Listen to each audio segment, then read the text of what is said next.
NATO Secretary-General Mark Rutte downplayed growing alarm over the reduction of US troops in Eastern Europe, insisting the alliance remains fully capable of defending its eastern flank. Speaking in Bucharest, he described the troop cut as a strategic adjustment rather than a sign of retreat. Well, let me first say that adjustments to US force posture are not unusual.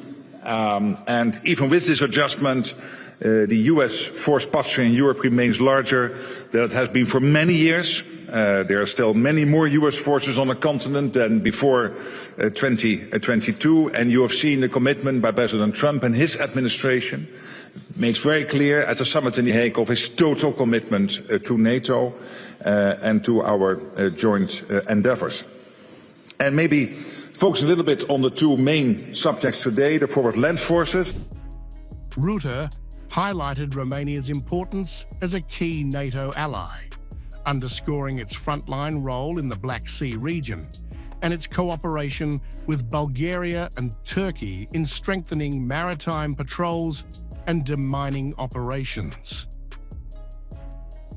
The NATO chief reaffirmed that the US presence in Europe remains larger than it was before 2022, stressing that the transatlantic alliance continues to operate from a position of strength and unity, despite the repositioning. Again, this happens all the time. I really think we are making a little bit too much out of this. So the US has a big presence in Europe, and that presence is there. And within that presence, they are always looking how can they make best use of their resources they have in Europe, within, of course, helping NATO to defend every inch of NATO territory. These adjustments take place. Please don't read too much into that.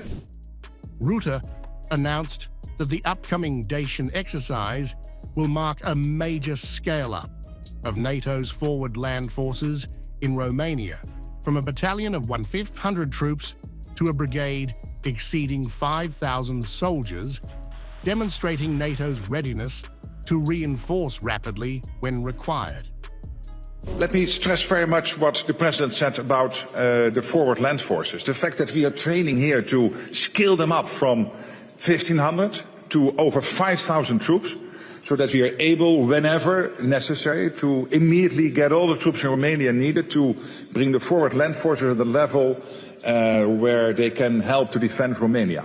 But let me add another thing, and this is the following.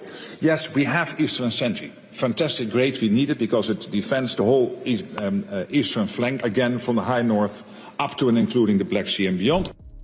He assured that any potential attack on Romania or NATO territory would trigger a full-scale alliance response involving air, land, and naval forces, reinforcing the principle that an attack on one is an attack on all.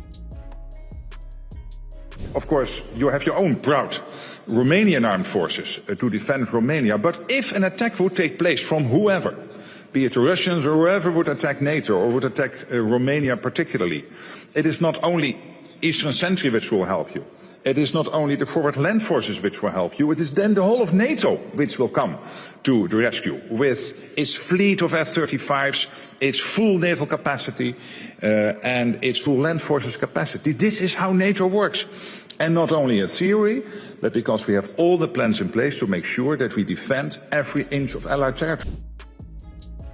Rutte also lauded Romania's rising defense investment, noting its plan to boost spending to 3.5% of GDP by 2030, setting a new benchmark for NATO allies.